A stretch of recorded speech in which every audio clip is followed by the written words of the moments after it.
What is going on, ladies and gentlemen? Welcome back to another edition of the Jays for Days podcast. I'm Josh. He's Josh. We got Jays Jumpers, Jaron Jackson Jr.'s, John Morant's, Joe Johnson's, Ja Raff's, of course. We've got Jays. We got him for Days. Josh, how you doing? So I thought since we have an AP top 25 now, it might be fitting to look back at last year's preseason top 25. Would you like to reflect for a moment? Sure, let's do it. Would you like to try and guess some of the teams in the preseason top 10? Sure. So Gonzaga was there. Yep, 55 first place votes, number 1. Baylor was there. 8. Texas was there. 5, very good. UCLA was there. 2, the other team that got first place votes. Houston was there. Houston was 15th. Really? Okay. Yes. Kansas was there. Number Duke 3 was there. Number 9. Duke was 9, really? Yeah. Wow. Villanova was there. 4. What am I missing in the top 10? 1, 2, so 6, 7, 8. 6, 7, 10. Sorry. Let's see. Let's throw some Big Ten teams in there. Purdue.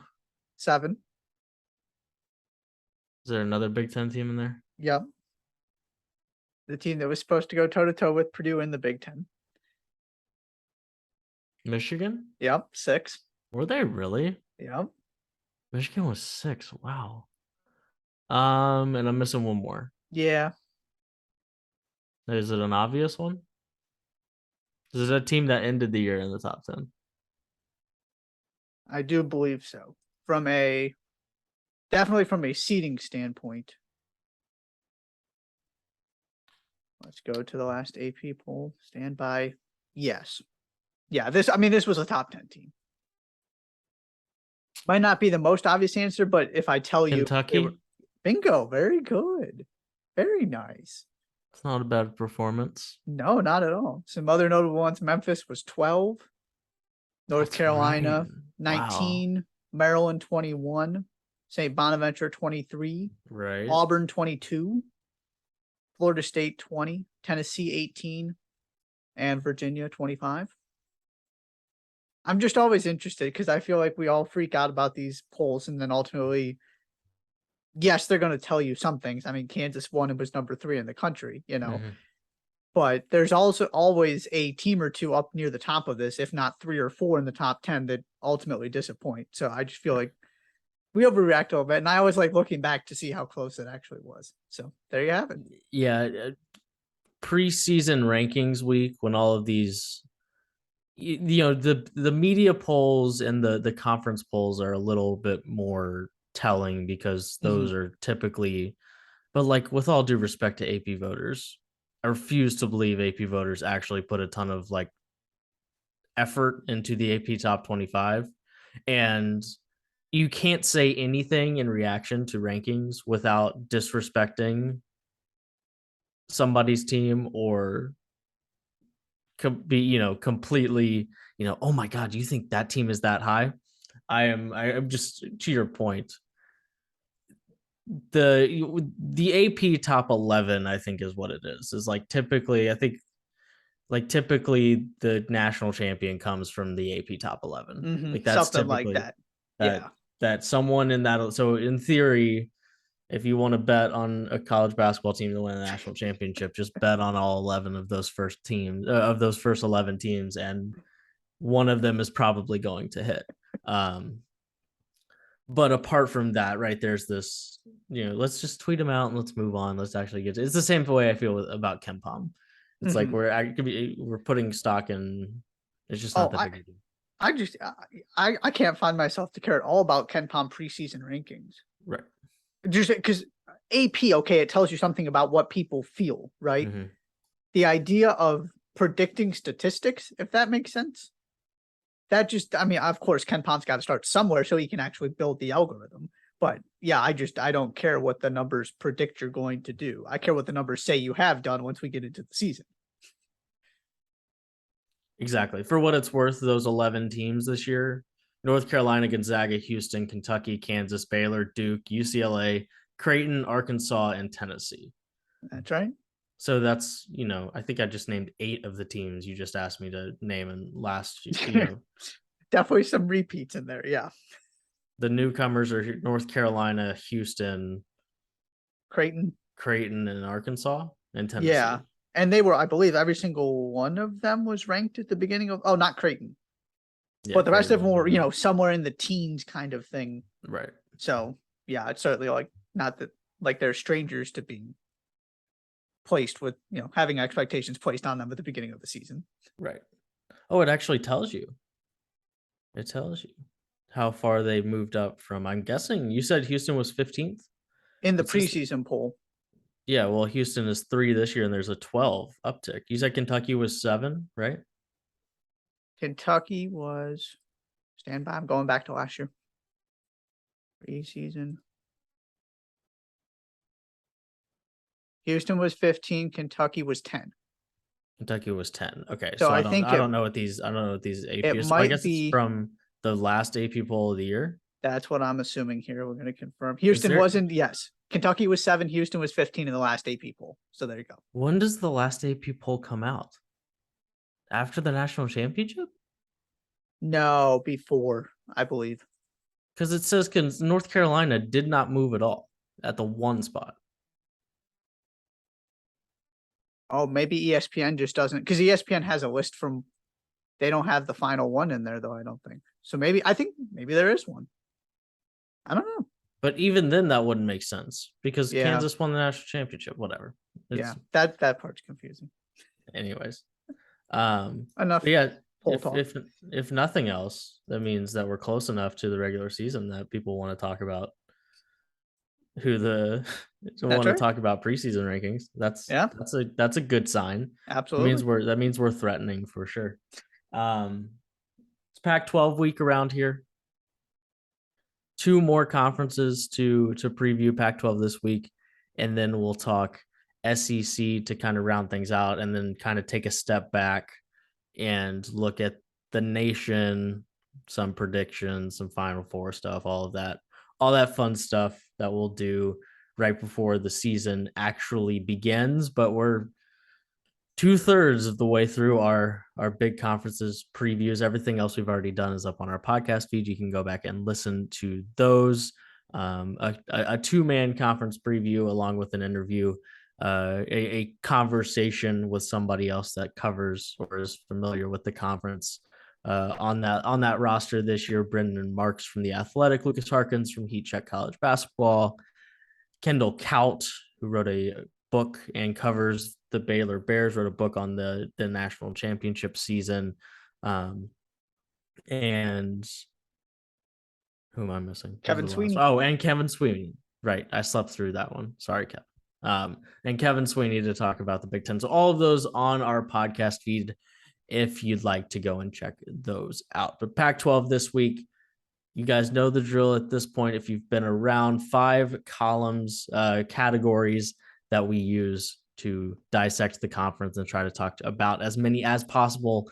The most exciting team, the most intriguing team, storylines, NCAA tournament teams, and then, of course, a winner. Mr. Doring, anything else we need to discuss before we hop into the most exciting team in the Pac-12 this season?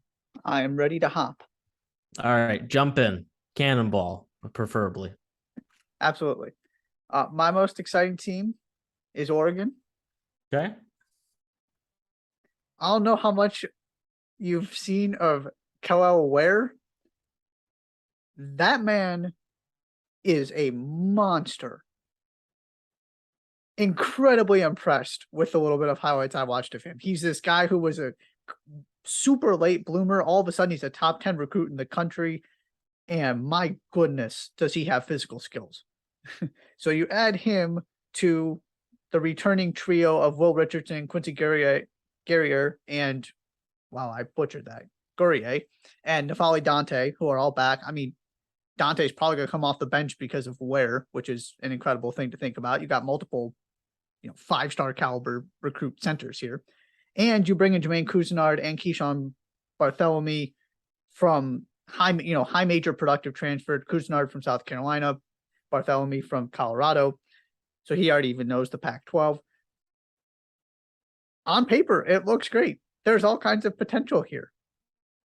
Sometimes Oregon doesn't live up to said potential, but Dana Altman never fails to restock his team and have a incredibly gifted roster, and he's got one again. So I'm very excited to see. First of all, I'm all in on Kel Elware.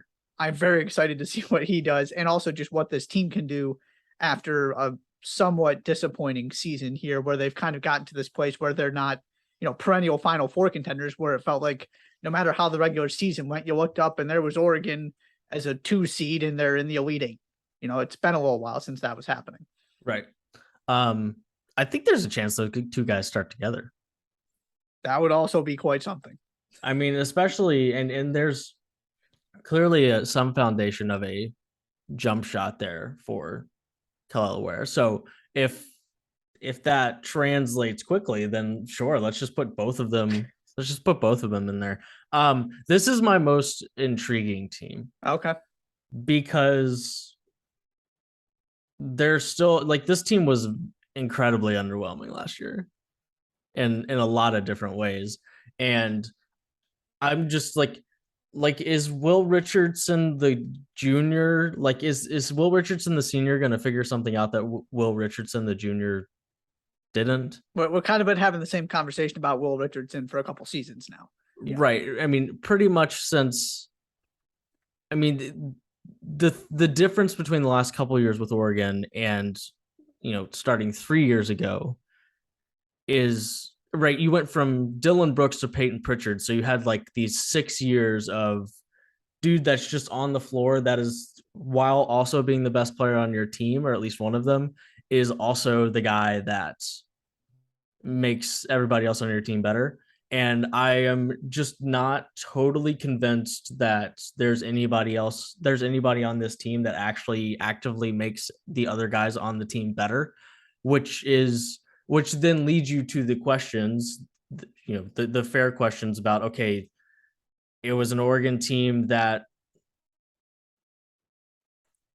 was underwhelming in a lot of ways, right? I mean, it's a team that on paper, to your point, should be better than it was last year. That's a team that finished 82nd at KenPom, 82nd. And there were just, they were somehow just inside the top 300 in offensive rebounding when N'Faly Dante is on your basketball team. That one doesn't make a ton of sense to me. They just didn't do. Their defense was atrocious for power conference standards, and they just didn't do a ton well. And then with all of that being said,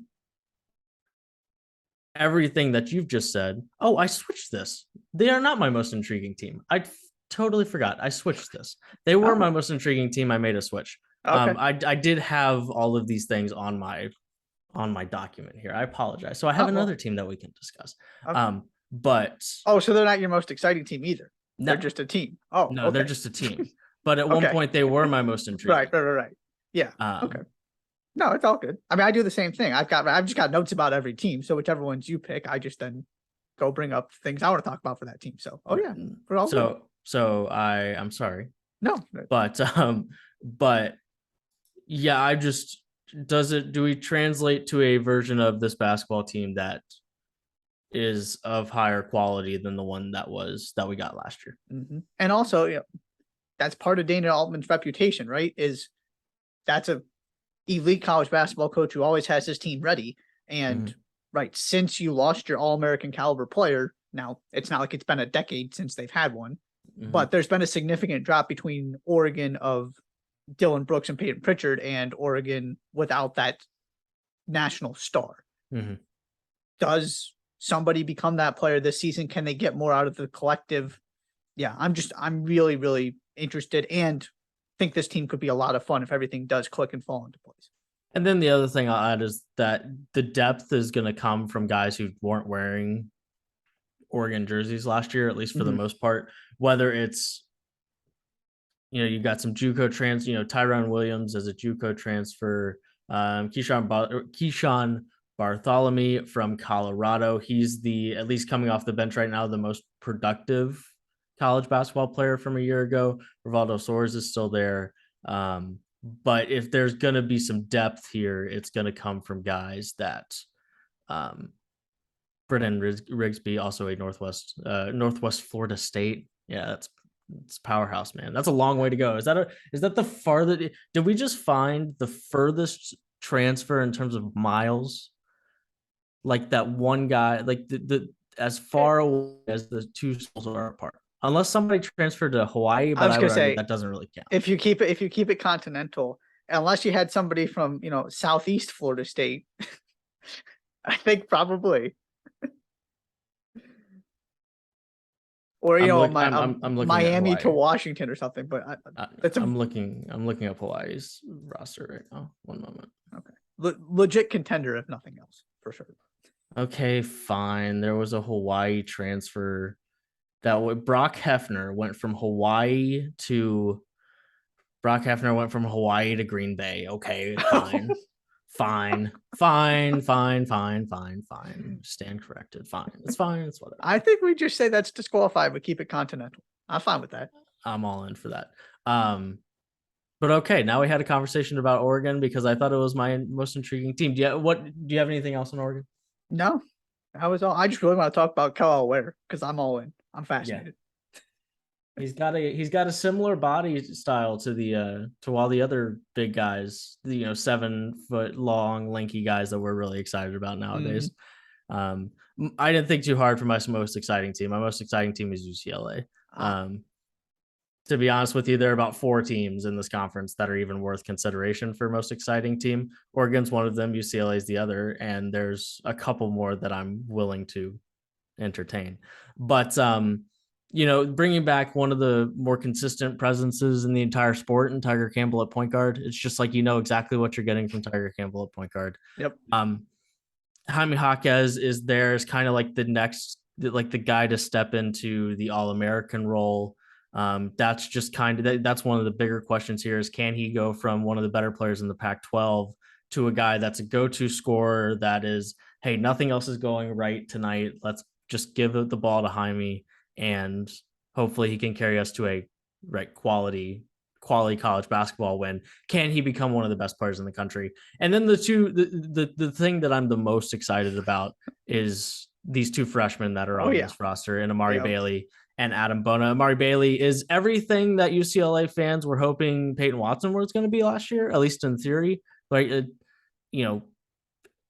ability to get to the rim, size, strength, athleticism, and he's cradled in the protective bosom of Jaime Jaquez and Tiger Campbell on the perimeter. Like, in terms of 2 guys that I'd like a freshman 5-star to step in and kind of be around in his first year in college, Jaime Jaquez and Tiger Campbell is a pretty nice support system, and 2 guys that have been around for quite a long time. I'm really excited to watch him. I think he looks like a college ready guy already out of Sierra Canyon. And then there's Adam Bona, and Bona might be the single most important freshman in the country this year. Yep. Because if it's not him at the 5 spot, if he's not any good, then this team is not going to be any good. Because there is literally nobody else. I mean, there's Kenneth Nwuba and Mac Etienne, but Nwuba's been at UCLA for 4 years and has never averaged more than 1.2 points per game or 6.4 minutes per game. And Etienne, who missed last season with an ACL injury, 2 seasons ago was 2.6 points per game and 11.2 minutes per game. Both of those guys, Mac Etienne should be a contributor, at least on the offensive end of the floor, but neither of those guys are starting caliber players for a team that has their sights set on being the best team in this conference. It is Bona. I mean, and there are a lot of things to like about Bona. This isn't about me doubting him. Right. This is just about me recognizing the amount of pressure that's put on this 5-star freshman to come in, and like his development throughout the season, his readiness once the season starts, like from day 1, from minute 1 of the regular season, he's got to be ready to go. And McCronen's got to be able to rely on him as the go-to guy at number 5 at the 5 spot, or this is going to, there's a very, very real ceiling on a UCLA team that already has a pretty high floor because of the senior leadership they have coming back. Yeah. That was the big point I was going to make, is the freshmen, in theory, fill the holes on the roster and fill them incredibly well. They're a perfect fit, right? You need to replace Miles Johnson, so you've got Bona. You need to replace some scoring on the perimeter, and so you bring in Amari Bailey, who can just sort of, like you said, nestle in between Tiger Campbell and Jaime Jaquez. I'm a huge Jaime Jaquez guy, but Jaime Jaquez isn't going to go carry your offense by, hitting isolation jumpers like his friend had a tendency to do over the past couple of seasons. That's not what he does. He can shoot the ball. He can attack the basket. He's a terrific rebounder. I love him. But you're not just going to go say, give us 20 points on 15, 20 shots. That's not his game. So you then put Amari Bailey kind of into that spot where, right, you've got an incredibly steady point guard, another guy who's going to give you 12 to 15 a night at least, but also kind of does it in a non-flashy way that he doesn't have to take a bazillion shots, but you have to respect him. So, and then also, you have Jalen Clark back, you have David Singleton back. David Singleton's one of the best shooters in the country. He can just come off the bench, and that's another dimension that you now have to pay attention to on the floor. It all works really well in my head if it works. But to your point, there is a gaping hole at the center position. There is a solution. That solution just hasn't played college basketball before, so we have to see if that works.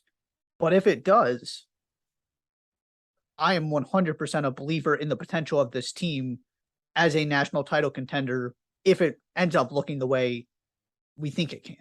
There are just a lot of steps that need to happen, and it might take 4 months before this team really starts clicking, because you're going to rely on these freshmen, and particularly Bona, to play such huge roles as we've talked about, that the UCLA that takes the court in November is not going to be the UCLA that takes the court in March.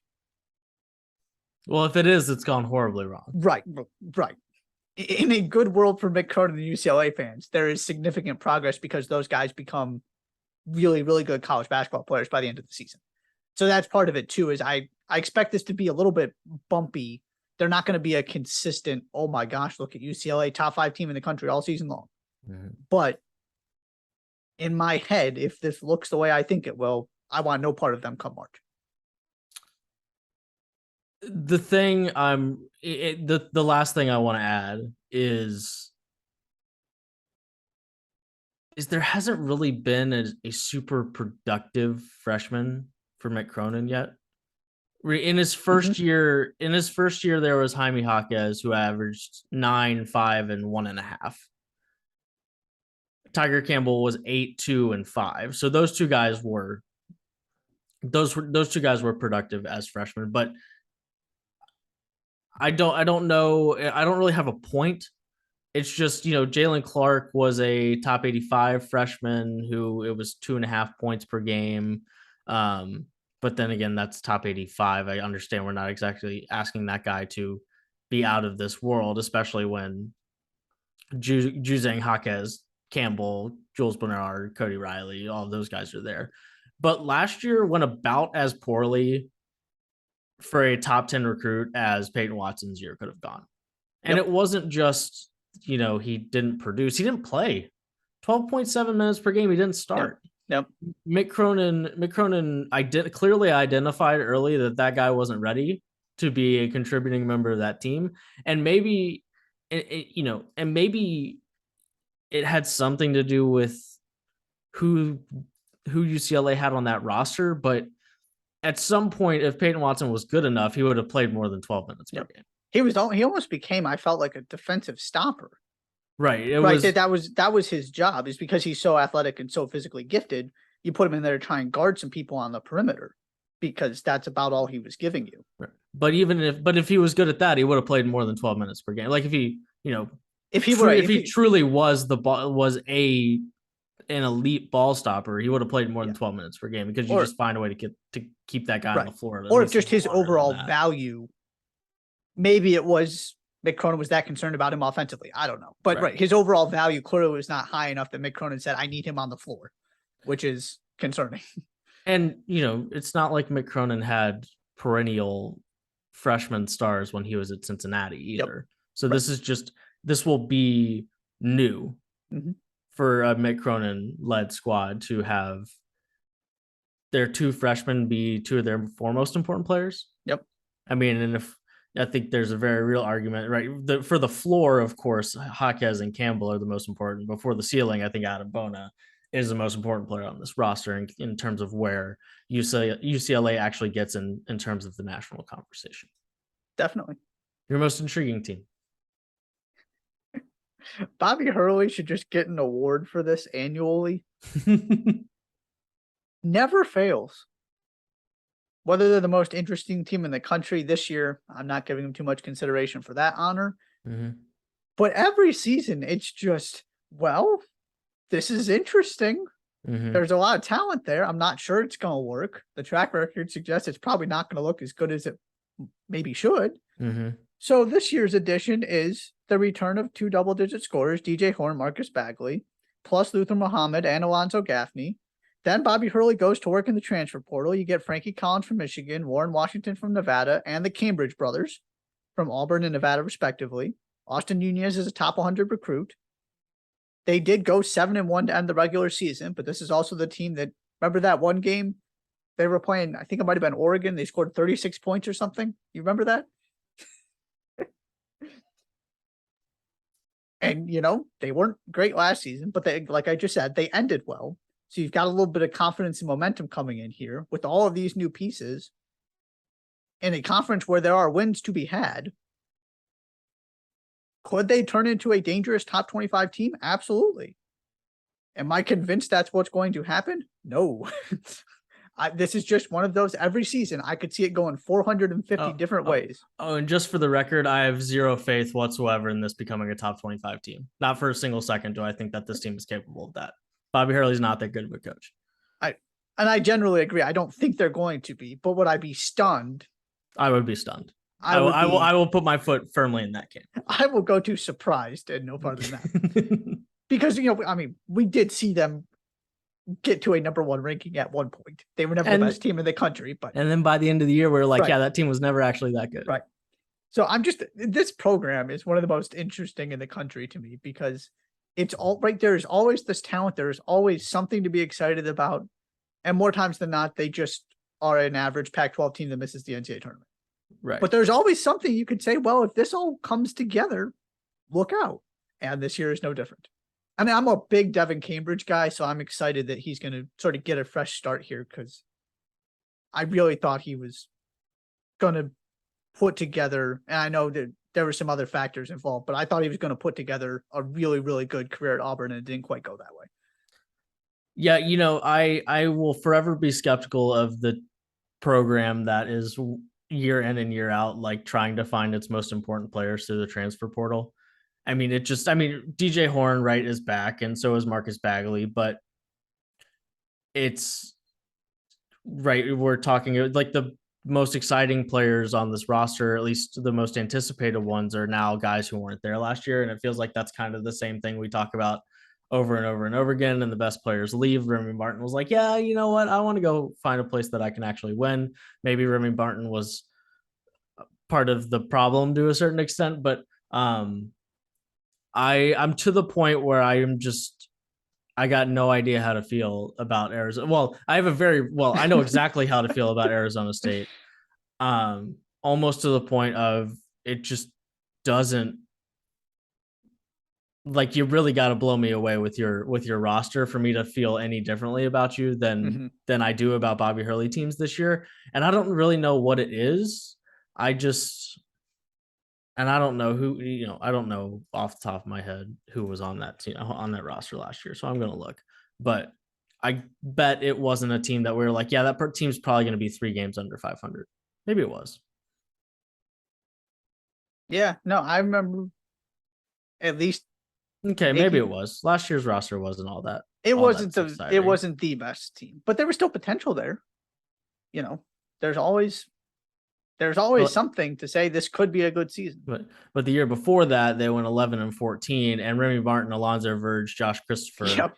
were all on that basketball team. That was Not to mention Marcus Bagley and Tayshaun Cherry, who were both top 40 recruits coming out of high school. That was the most interesting team in college basketball that season. I distinctly remember that. Yes. So we'll see. And it's also, we can just add the fact that if this season goes poorly, it might be Bobby Hurley's last in Tempe. Yeah, right. It's another one of those. He has the pieces, and the pieces have not translated. And at some point, you got to start asking questions about whether you want to continue doing the same thing over and over if you're Arizona State. Absolutely. My most intriguing team is Stanford. Oh, okay. Because somebody like I want to believe that this conference is capable of getting 5 teams into the tournament. I want to believe that. And I think Stanford is the team that fits that mold for me. So that is part of what adds to the intrigue here. But let me break it down for you. Stanford bringing back pretty much everybody. Yep. A couple transfers lost, but they add Michael Jones from Davidson, 11 points per game last season, 42% from the 3-point line. Exactly what you would expect from a Davidson guy. Right, exactly. I was reading the all-encompassing almanac, the 800-page preview magazine, and they started with, it's Stanford. Not a lot of people want to leave Stanford, at least not until after they graduate from Stanford. And I was like, you know what? That's a pretty good point. I bet Jared Haas doesn't have to battle with people leaving his program nearly as much as some other places. But so they didn't lose a ton. They brought a lot back, adding Michael Jones. But this is right. Continuity doesn't mean better. And that remains true for the Stanford team that was 16-16 last year and pretty uninspiring, if not downright bad in a lot of areas, right? We're talking about 349th in turnover percentage. There were, I could count on one hand the number of teams that were worse at taking care of the basketball than Stanford was last year. They did so many, despite having some 3-point shooters on this team, like some good ones. Like if you showed me their 3-point shooting percentages and then asked me to guess where they were efficiency wise and how that offense functioned, I'd probably drastically overrate the offense. But because there's just so much they did poorly to knock down their efficiency numbers, they didn't make any free throws. They got a lot of shots blocked. Like I said, their turnovers just stifling any sort of chance they had at being an efficient offense last season. So there's a lot to improve on here. And then with all of that being said, I like the trio of Spencer Jones, Harrison Ingram, and Michael Jones. That's a pretty good place to start for Jared Haas. I will always remember Spencer Jones as that guy with Terry Taylor that was supposed to just kind of be the next several years of Stanford, right? He was the other freshman on that team that had Terry Taylor. Tyrell Terry, was that his name? Terry Taylor. Sorry, we're here in Indianapolis. There's a Terry Taylor on the Pacers. I'm sorry, Tyrell Terry. My apologies. I know who you're talking about. Tyrell Terry. My bad. And I had that. I have his name correctly on my piece of paper here. I apologize. Tyrell Terry in 2019-20. He, knocking down a lot of shots. His 3-point numbers haven't been quite as good since that first year, but I still like Spencer Jones. Harrison Ingram was quietly one of the more productive freshmen in the country last year. 10 points, 7 rebounds, 3 assists a game. No reason to suggest he won't move in the right direction with his production once again this year. And then there's Jones, who adding a 42% 3-point shooter helps any offense, especially one that has been around for a while in college basketball. So I'm looking here. I'm trying to convince myself that this conference can put 5 teams in the tournament. I mean, that would be 2 more than they took to the tournament last year. And actually, is that wrong? Did I take 3 or 4? Hold on. I believe it is 3. Yes, it is 3. Okay. Yeah. So in theory, Oregon's going to go back since Oregon didn't make it this past year. I'm looking and trying to find a team that's going to make it this year to that has a chance to be fifth. I think Stanford is one of those teams that has a chance to. It's just going to take a lot of steps in a substantial steps in the right direction from a lot of the different areas of the roster to actually send the Cardinal to the tournament for the first time in Jared Haas's era. Yeah, I had the same word, efficient. I just applied it to Harrison Ingram in particular, because to me that's where your ceiling is going to get determined. That's where your NCAA hopes lie. You know what you're getting around him. We've talked about the returning pieces and the good foundation Jared Haas has here. Harrison Ingram is the kind of guy that can take you from fine to good or from good to great. And there aren't that many of those kind of players that go to Stanford. Now, they've gotten a couple recently and it hasn't exactly worked. But like you said, it's not. You can categorize Ingram as disappointing because he was not a major factor on the national scene despite being this highly touted recruit. But at the same time, like you said, he didn't struggle as much as some of the other five-star freshmen. I think we got to just keep everything in context there. And he also played for Stanford in the Pac-12. He didn't play at any other point other than 10 o'clock on the Pac-12 network. Right. And he wasn't playing for a top 25 team. This wasn't UCLA playing high-profile non-conference games. So he could be a big-time breakout star if he just puts the ball in the basket a little more consistently with all the other things he does already. And then you're really talking about something. This is another one of those teams. I feel like it's Arizona State and Stanford. You can always talk yourself into the talent being enough and on paper it being an NCAA tournament team. And then it just doesn't usually go that way for both of these coaches. You're in that position this season. There is enough here, absolutely, to get Stanford there. And there are enough wins in conference that they should put themselves in a position, depending on how non-conference goes, to have a real shot in the final weeks of the season. I'm just not convinced it's going to go that way because history suggests another underwhelming season is entirely possible. Sure. Which makes them intriguing. Right. But I'd like to think that there are 5 teams capable of making the tournament here. Oh, yes. We got to be optimistic. Yes. So they're my most intriguing team. All right. Storylines. What you got? My first one is kind of building on that. What happens now?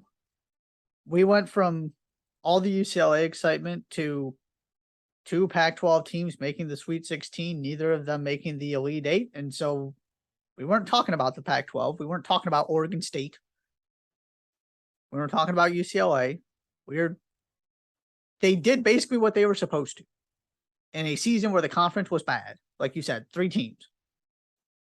Nobody overachieved dramatically in March. So I didn't have to go on the Pac-12 rant this season. So also, collectively as the college basketball landscape, we don't have to be super excited about any of these teams, right? I feel like there's this obligation to be excited about what UCLA did coming off the Final Four run heading into last season. These are just some pretty good teams on paper when you're talking about the top of this conference that could become factors in the national conversation. But it's a very different discussion because we're not expecting UCLA to go back to a Final Four. There are some pieces from that team. There are some new pieces to be excited about. We've talked about the 5-star recruits. Can they do it? What does Arizona look like? And I'm sure we'll get to that more at some point without some of the key pieces from last season, but also a team that was one of the best 5 teams in the country from start to finish. There are all of these. There isn't this pressure and these, what I have always felt like were unrealistic expectations for this conference that has happened the past couple of seasons. It's just, I feel like much more close to actually talking about this conference the way we should, which is there are some really good teams in here who have an awful lot of potential, but they're not starting as some of the favorites to win the national championship. Could they surprise us? Sure. Is it a guarantee that Pac-12 is going to have a top 10 team in the country? No. So that's part of this is just what do we do now that we're kind of back to where we should be talking about the Pac-12? If I gave you over under 11, over under, let's see, hold on 1 moment. Where did Arizona finish in the AP poll last year? One moment. Please, one moment. One moment. They finished. I hate college basketball reference. Stop with the ads. Stop with the ads. Thank you. Oh, Josh, I'm gonna lose my mind. I'm gonna lose it. Patient. Patience is a virtue. Okay, we've made it. We've made it. They finished second in the final AP preseason poll. Postseason, so, right? It says Or, final two. Yeah. Okay. Yeah, whatever that means. Whenever it came out, that's where they were. Okay. So forget that, because if I gave you over under 2.5, of course you would go over in terms of the highest ranked yes. Pac-12 team in the AP poll to finish the year. If I gave you, okay, UCLA started at 8. We'll just bump it back to 11 and give you 11.5. Does a Pac-12 team finish in the top 11.5 of the AP poll at the end of the year? Yes. And UCLA would be that team to do it. Are you higher on UCLA this year than you were last year? I might just be. That's the dumbest thing I've ever heard. That is the dumbest thing I I've ever heard. don't know that I'm necessarily. I'm close. I'm not. Are you more confident in their ability to make the Final Four this year than you were last year? No, I wouldn't go that far. Okay. I would say I had them more as like team 7 last season. I have them more at team 10 this year. Okay. Which I still think is ridiculous, considering that's fine. You're welcome to have that frame of thought. Where I'm getting at this is, like, Arizona was an elite team last year. They were one of the more consistent in the country. They earned that spot. Other than that, who was the last elite college basketball team in the Pac-12? Like, truly elite. I mean, depends on your definition, but the first thing that comes to mind is there were some awfully good Oregon teams during the Dillon Brooks era. Yes, there was I would agree with that statement. So Arizona finished 5th at KenPom last year. The year before that, USC finished at 6th, but I think USC and Colorado both finished top 10 in KenPom that year. I think we'd both agree that those are not elite teams, and USC made it to the Elite 8, right? That year? Yes, I do believe that sounds right. The year before that, the highest ranked Pac-12 team was all the way down at 17. That was Oregon. That would have been Peyton Pritchard's final year. That was a team that was good offensively, but not good defensively. Yeah. That was not an elite team. They were a 4 seed in that. They were a projected 4 seed in that tournament based on, I'm guessing, Kim Pomeroy just did his own projections, because there are projected seeds here, but at least that's what it looks like. Anyways, that was the year that didn't have a NCAA tournament. That would explain that. Yeah, okay. The year after, the best team in the Pac-12 that year, according to KenPom, was Oregon. Oregon was a 12 seed that year, but Oregon also won some games in the tournament that year, right? Yeah, they beat Wisconsin and UC Irvine before losing to Virginia. But in terms of record, it was Washington at 27-9, and they were a 9 seed. This was the year. That was the Okay. Yes. So we're all the way back to 2018-19. We still haven't gotten back to an elite college basketball team. Yeah. In 2017-18, the best team in the Pac-12 that year was Arizona, and they were 28th at KenPom. That was a team that was top 15 in the country in offense, but 83rd in defense. That was the DeAndre Ayton, Alonzo Trier, Parker Jackson Cartwright year. They were not as good as they could have been. Raleigh Alkins, yes, that was a team that was good, not great, and they lost to Buffalo by 21 in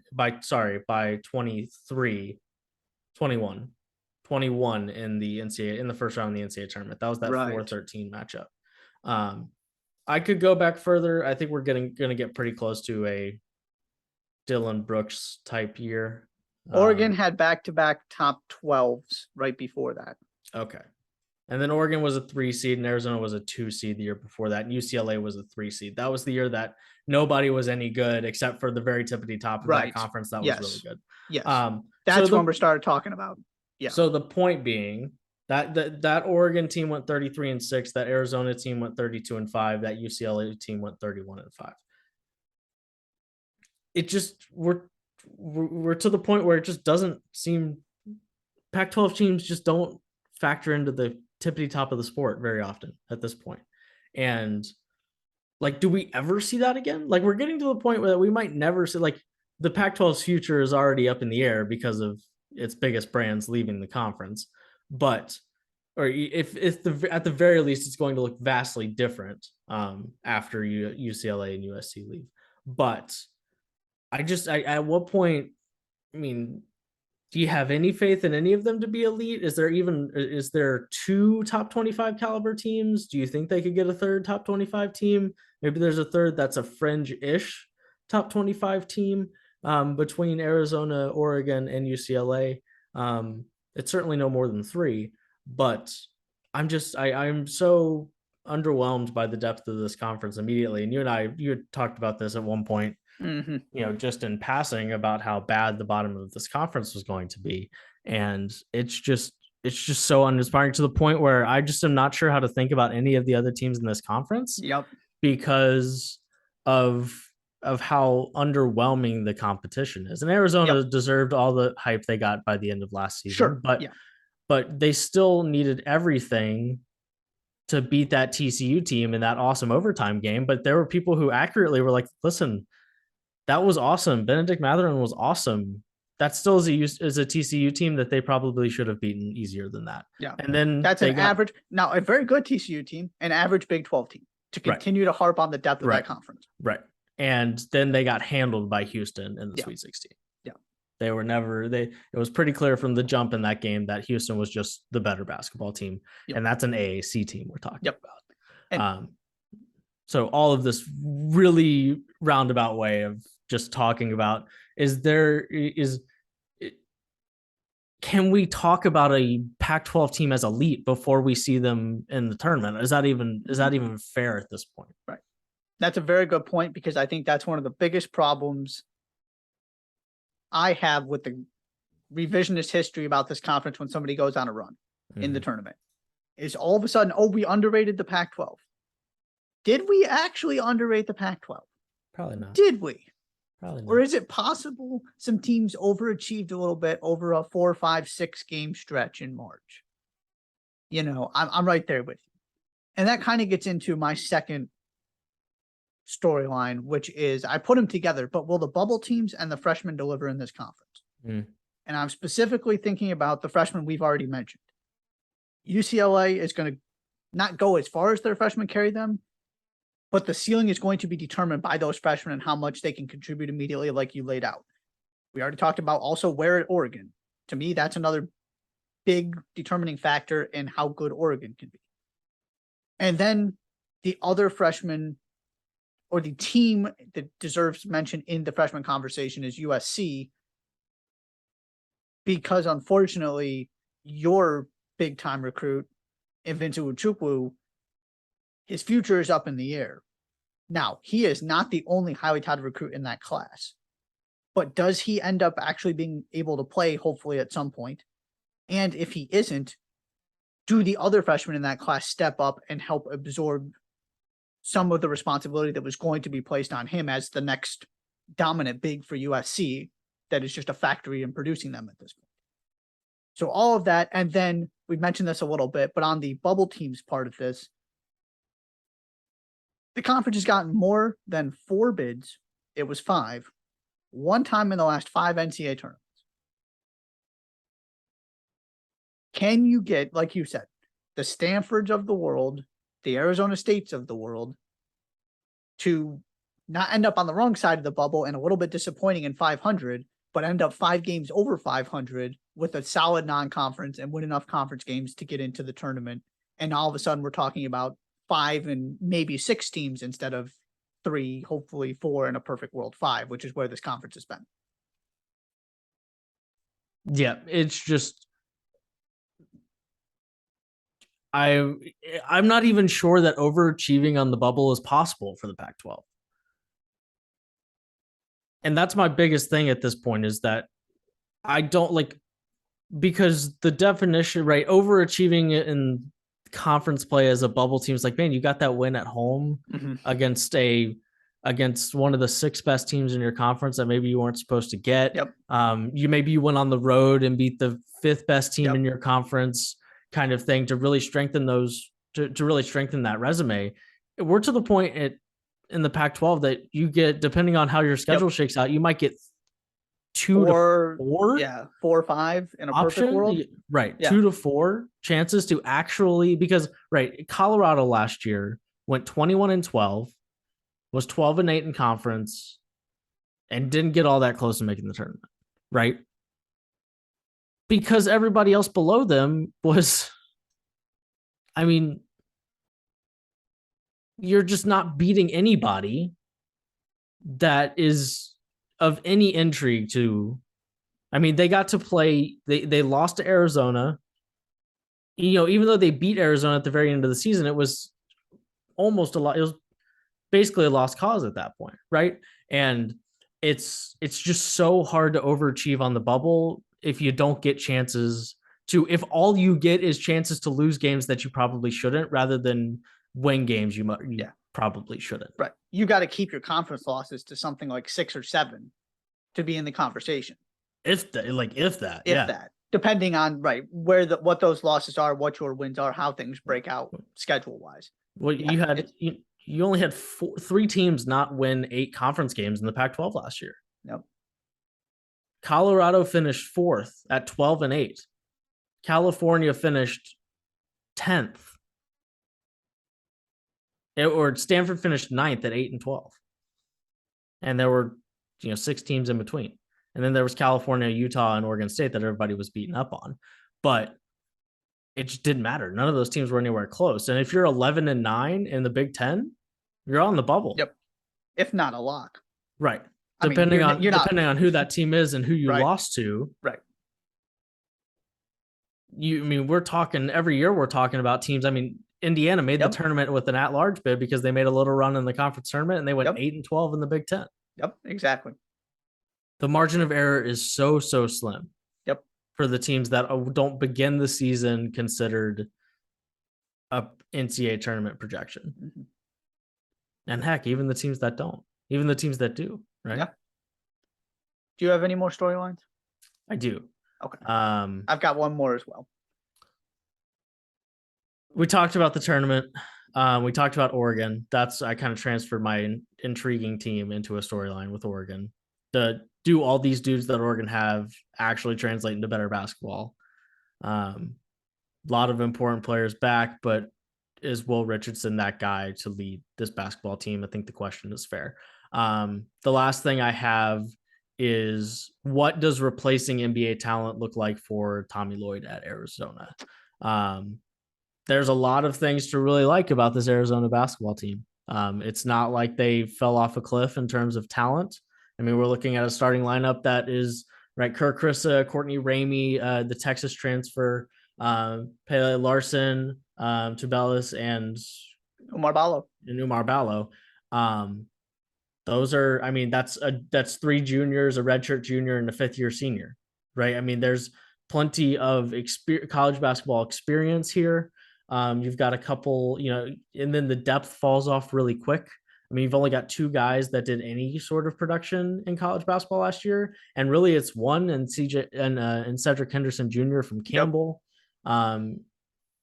I mean, the other guy is Adama Ball, who averaged 1.5 points on 4.5 minutes per game. I mean, right? I mean, we can call that production if you want to. But then it's a whole lot of freshmen. And some of it, like, you're going to need somebody else to step up if you want to have any sort of depth. But replacing, for any head coach, replacing Dalen Terry, Benedict Mathurin, Christian Koloko, that's difficult for anybody. And it's just going to be a completely different beast, I think, here for Tommy Lloyd, who I think you would agree with me that there's not at least an obvious NBA talent on this roster. And maybe there certainly weren't 3 obvious ones last year, but right. but you could have talked me into one of them at least last year. And so it's just going to be super, super consistent. Super, super different. And you're going to need somebody to be consistent and kind of be like, do they have, right? The part of what made Arizona so consistent last year was they always had a guy who was capable of being the best player on the floor. Yep. And I'm not sure, like, who is the guy that is capable on a consistent basis of being the best player on the floor against a top 15 team in the country? Because sometimes that's what it means. That's why Arizona beat TCU in the tournament. It's because they had the best player on the floor. And I'm not sure there's a guy that fits that bill for Arizona this year, but I like Tommy Lloyd. I believe in him as a basketball coach. There's just going to be a lot of things different this year.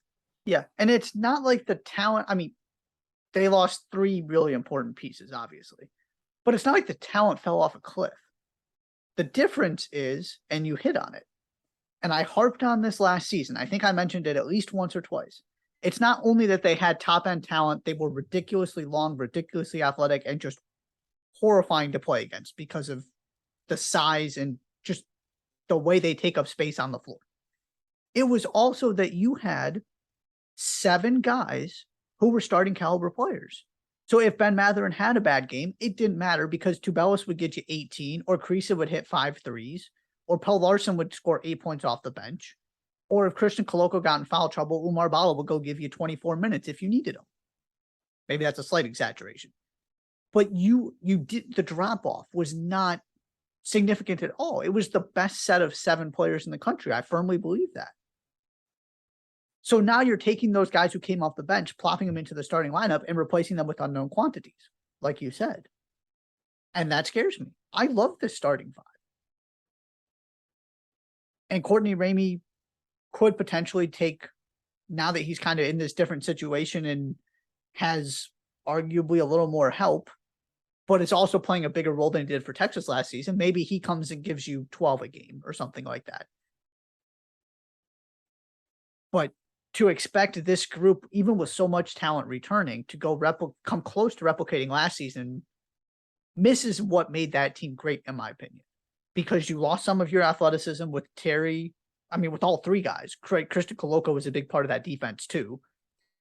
And you just don't have the bodies. So what does it look like when you're relying on 5 starters heavily instead of sort of the 7-man juggernaut that you just put pieces and mix and match however you feel like when you're Tommy Lloyd? Yeah, the only thing I will say is that losing 3 of the top 33 draft picks in the NBA draft is your talent falling off a cliff. That not because it's anybody's fault, right? But because I mean, and maybe right, we added some, but we added Courtney Ramey and a transfer from Campbell. So right there, there was that elite combination of the two that Arizona had last year that they don't have this year. And right, it's not a knock on the current roster. I think it's just we'll look back, and I also think Benedict Mathurin is going to be really, really good in Indiana. I think that it might end up being a roster that we look back in 7 years and it's like, man, that no wonder they went 33-5. Those 3 guys were on that roster. Yep. And not that I'm blown away by Dalen Terry or Christian Koloko, but I think both of them can carve out respectable careers in the NBA. For sure. And I think Benedict Mathurin has a chance to be like 1B to Tyrese Halliburton's 1A in Indiana with the rebuild that they're going through. I think there's a chance that we come back and look at this roster and think, oh my Lord, that one was truly, truly special. And based on what we know about them in the NBA now, it's kind of wild that they didn't go deeper in the tournament. Yeah. To be clear, the ceiling is nowhere near as high, right? There's just not enough talent for them to be a top 5 team in the country because they lost those 3 guys. My point is just that is absolutely a top 25 team when you look at the starting lineup. Yeah, I would agree with that. And a team capable of competing in the Pac-12 to win the regular season championship. I firmly believe that. The difference is, we're talking about at least 6 guys when we're talking about UCLA. We're talking about 6 probably guys at Oregon too. And you don't have maybe the depth shows up and all of a sudden Tommy Lloyd is overachieving again, despite what he did last season. So I guess I'm just not as concerned about the talent drop off from a can Arizona still be really good standpoint. Of course, they can't be last season because you can't replace those guys, but they do have 5 starting caliber players from that team returning, and that's got to count for something. Agreed.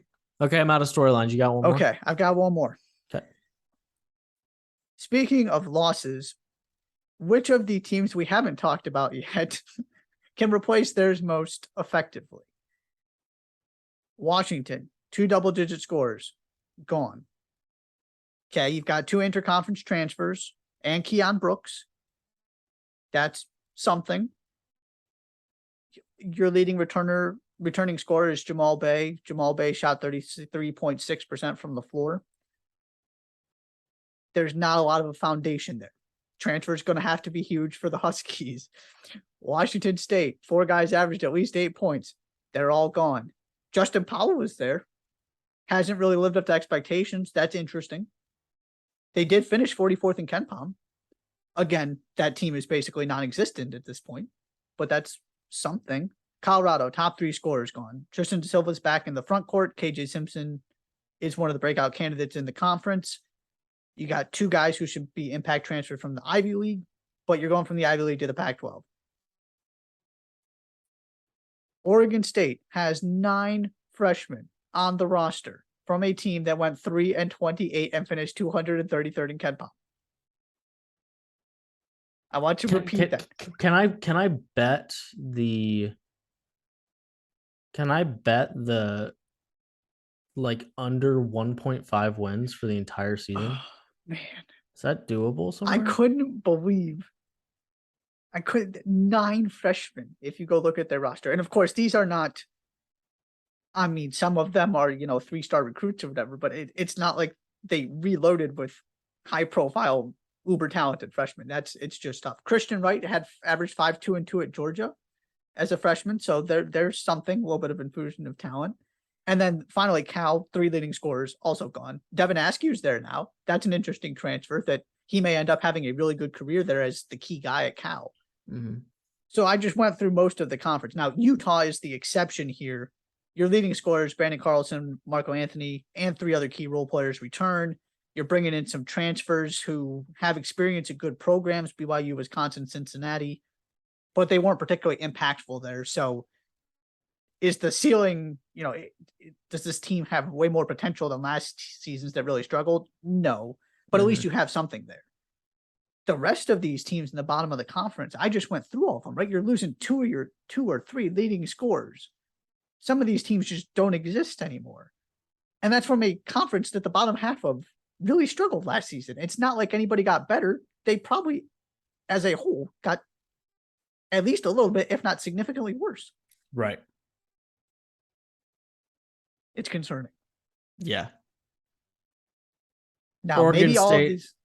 Go ahead. Maybe the transfers surprise us and somebody has a great season. I would love to see it happen.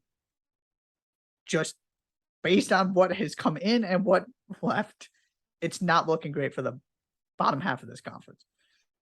Oregon State is projected to beat 4 Division I schools this year. They are projected to beat Bushnell. The rangefinder, they're expected to beat them. They're expected to beat the rangefinders, the fighting rangefinders at Bushnell. They're projected to lose to Tulsa at home to start the season. It's not a great place to start. Yeah, I think we set the over under at 3.5 wins. I think we got to. Tough season. There is a very real chance that they like if they stumble a little bit and they don't get there, because they're going to need to get one of their first win against a Division I school in their first 4 chances when they play Tulsa, Florida A&M, and Portland State, because then they go on a power conference run. Like if they don't win a game until December 18th against Green Bay, they've gone almost an entire calendar year without winning a basketball game. Their last win was December 30th of 2021. Yikes. They did not win a basketball game in the calendar year of 2022. That's Yeah. tough. Yeah. See, the next game is to play how close did they come to getting a win. They had a 2-point loss at home to Cal. That's and an overtime loss at home to USC. I forgot about that. Mm-hmm. Otherwise, they didn't come out that close. They really can't. They really whipped it into shape late in the year. They really did. They really did some close games there at the end. Close games there at the end. Yeah, that's the thing. There's just a different level of. It really makes you looking at a conference like this. Not to beat the, beat a dead horse that is the Big 12, but it really adds an appreciation to just how deep that conference is. Yep. And to a further extent, how deep just the rest of the power conferences are, because we're just not getting to this point with very many other teams. And but even the SEC, like Georgia was atrocious last year, truly bad. Yeah. Like in the level, like wouldn't stick out in the bottom of this conference. It'd just be like, oh, yep, there's another really bad team down there at the bottom of this conference. But what the Big 12 does every year is just truly remarkable. And I don't care how many schools there actually are in the conference. That just doesn't, the difference, especially between 10 and the 12 that the Pac-12 have. Yep. Alrighty, tournament teams. How many you got? I went with 6. Okay, which 6 did you go with? Arizona State, Oregon, Stanford, UCLA, USC. Did you add Stanford in there? Yes. Did you have Stanford in there? Yes. I got no faith in Bobby Hurley's Arizona State teams. They're not on my list. The other 5 are. The other 5 are. That doesn't shock me. And once again, here we are with our differences of philosophies when it comes to this list. The Pac-12 is not getting 6 teams in the tournament. They're probably not getting 5 in the tournament either. If we're being like, if you made me bet, the over-under's 4.5, if not 3.5, but probably 4.5. Yes. This season specifically, but it's probably 4.5, and so therefore, I won't put 6 teams on this list. But in very predictable fashion, you have one more team. Yes, yeah. I very much see this as 4 teams that should make the NCAA tournament and 2 bubble teams that might be disappointing. It could, and I don't think both of them are going to deliver. So I'm with you. It's going to be 4 or 5. Mm-hmm. I would not be all that surprised if Arizona State ends up beating out Stanford and gets the wins they need to in conference and ultimately sneaks in the first 4 or something like that. I am more, as we talked about before, generous, open-minded, lax when it comes to optimist. When it comes to who I consider the NCAA tournament. I do want to talk about, we've talked about these teams extensively at this point. I don't feel like we need to go over most of them. I do want to talk about USC for a second, though, because we haven't talked about them very much other than Vince Uwuchukwu. Mm-hmm. So the other 2 guys, Kajani Wright, Trey White, are other top 50-ish recruits, like I mentioned. It's not like Uwuchukwu is the only guy that's a big-time recruit coming in. Mm-hmm. You have Boogie Ellis, you have Drew Peterson. What I'm interested in with USC is, what can you do when you don't have a, all-American caliber big? Because it seems like that's the difference between great USC and fine USC, right? You go from Evan Mobley to Isaiah Mobley, and all of a sudden you're just kind of another good Pac-12 team, as opposed to what they were 2 seasons ago when KenPom absolutely loved them and Evan Mobley was one of the best bigs in the country. And people convinced themselves that they were actually going to beat Gonzaga in that sweet. Was that a? They got destroyed by Did they destroy Kansas, or did Kansas destroy them? Oh, they destroyed Kansas. They destroyed Kansas. Right. Yeah, and I think it was Gonzaga. Yeah, and then we all got to the point, like everybody else who was trying to be different that year. Yes. People did a really good job convincing themselves that they had a chance to beat that Gonzaga team. Okay. Because on paper, you throw, if Vince Uwuchukwu was healthy and something to the level of Evan Mobley, all of a sudden you're talking about 4 teams with top 25 potential in this conference. Now, unfortunately, you just don't know what, if anything, Uwuchukwu is going to be able to give you, because he's got to make sure he's healthy first. He's doing the right thing after what happened. for those of you who don't know, he is indefinitely sidelined after suffering cardiac arrest I think it was over the summer. Mm-hmm. So now I still think, to me, there's still enough on paper that this should be an NCAA tournament team even without him.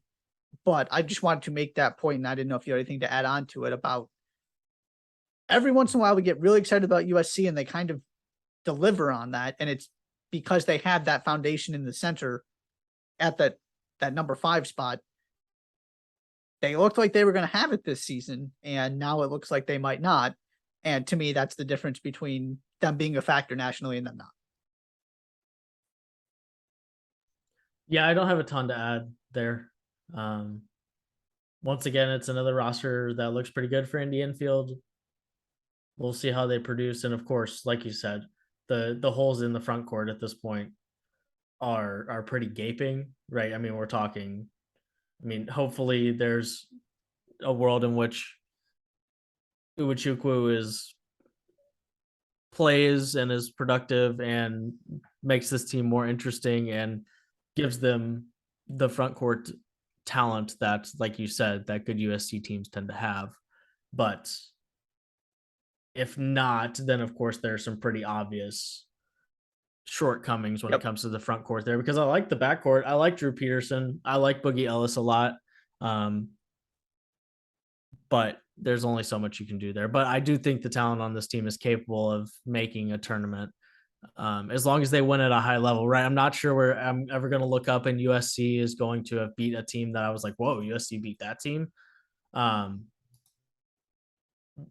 Partly because they just don't really have those games this year. I mean, the best non-conference game they have is Auburn,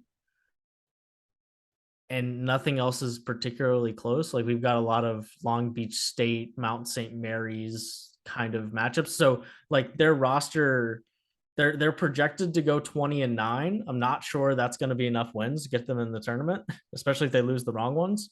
But so that's the thing that's going to determine for me with a lot of these teams, but USC is kind of on that list of, do they win enough? Because they might have to go like 23 and they might have to go like 22-7 to make the tournament if they lose the wrong games and don't win the right ones.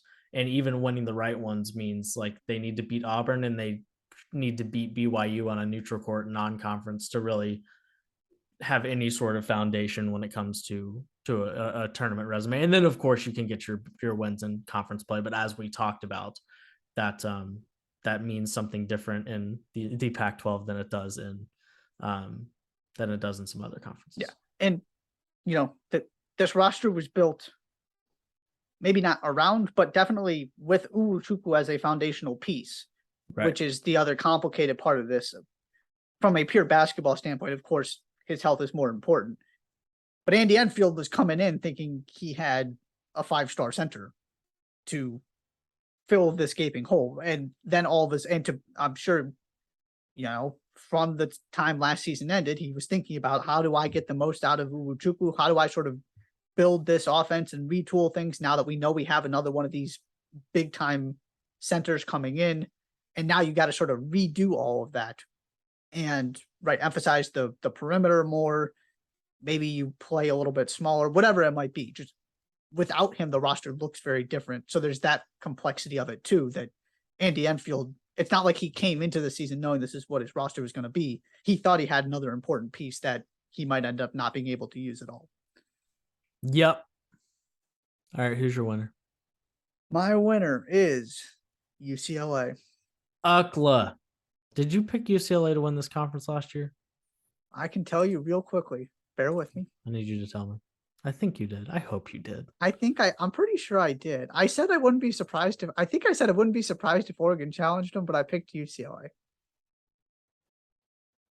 Yes.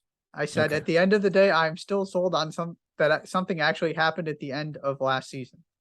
Gotcha. This is going to be closer than people think, though. And I believe I was talking about Oregon. I don't think it was Arizona. No, instead it was Arizona who won the conference by 3 games. Right. Going back to this season, that Arizona bench just scares me. Mm-hmm.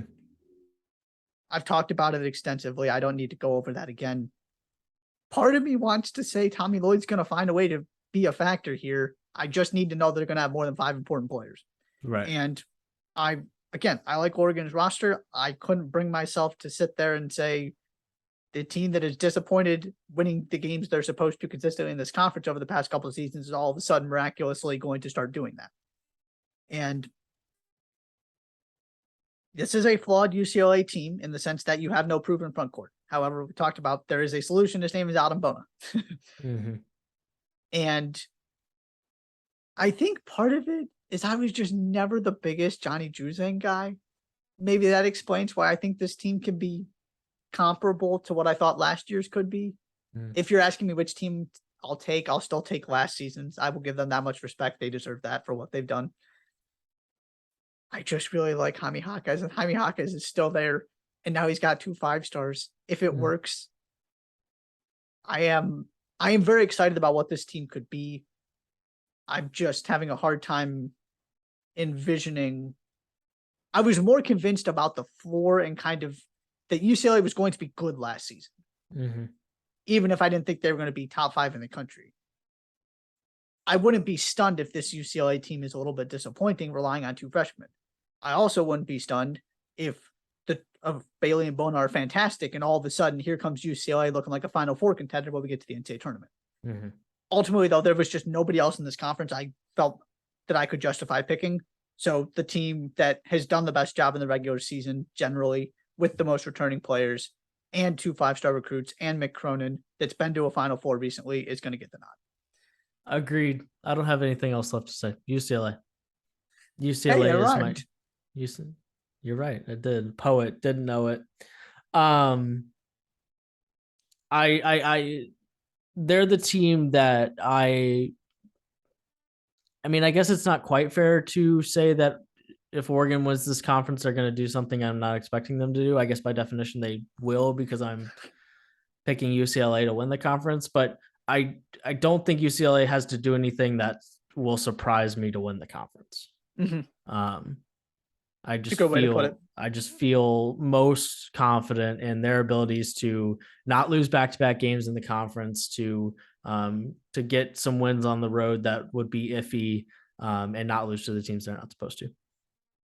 And this conference is just, you know. So shouts to the Bruins, shouts to Mick Cronin. The Cronin era in UCLA is real. It's real. We're here. We've arrived. And I'm really excited to watch Amari Bailey and Adam Bona play. It's gonna be great. It's gonna be great. You got anything else? No. All I was gonna say is maybe we do need to keep tabs a little bit on the bottom half of this conference, and if they overachieve and exceed expectations, give them a shout out at some point. Okay. So what, like heading into conference play, they're a collective like only like 32 games under 500, or like rather than 6. You get some good wins. Somebody's showing up on Ken Palm. Something. See, that's a fun game. What is the best non-conference game that these bad teams are going to play? What is the most intriguing non-conference game? Oregon State's is probably Duke. I'm all in. Yeah, that would do it. And I'm guessing that's got to be the PK. That's got to be the PK. Oh, got to be November 24th. Yeah, got to be the PK. Yeah. So you got some opportunities. We're locked in on Oregon State on November 24th. Yep, we're absolutely locked in on that one. Cal. I was gonna say, what about Cal? Cal gets TCU on November 25th. Yes. Yep, we're locked in on that. Listen, Feast Week is a big week. They play Butler. Yep. See, right. Which according to KenPom is just a 130 preseason KenPom. Yeah, we don't need to talk about that. Yeah. So maybe we need to do a reevaluation after Feast Week. Yes. We need to also take note of the most, oh my gosh, they're ranked that lowly KenPom teams, and see where they are like heading into conference play. Mm-hmm. Washington, we'll do one more after this. Washington plays Gonzaga on December 9th. There you go. We're locked in, and then we'll go one more with Arizona State, who is the 4th lowest preseason KenPom team in Pac-12 this year, and they get Creighton on December 12th. Yes. All right. We're locked in. The opportunities are there. Ripe with opportunities. All righty. let's get out of here. You got anything else? Stay tuned later this week. Conversation with Heat Check College Basketball's Connor Hope talking about this very conference. Let's do it. Stay tuned on the podcast feed. Thank you, thank you, thank you, thank you. Please subscribe to the Jays for Days podcast on Apple Podcasts, Spotify, and Google Podcasts. Follow us on Twitter at Jays for Days Pod. We'll be back at the end of the week as we absolutely sprint towards the beginning of the college basketball season. Thank you so much for listening to this edition of the Jays for Days podcast. I'm Josh. He's Josh. And we will see you later.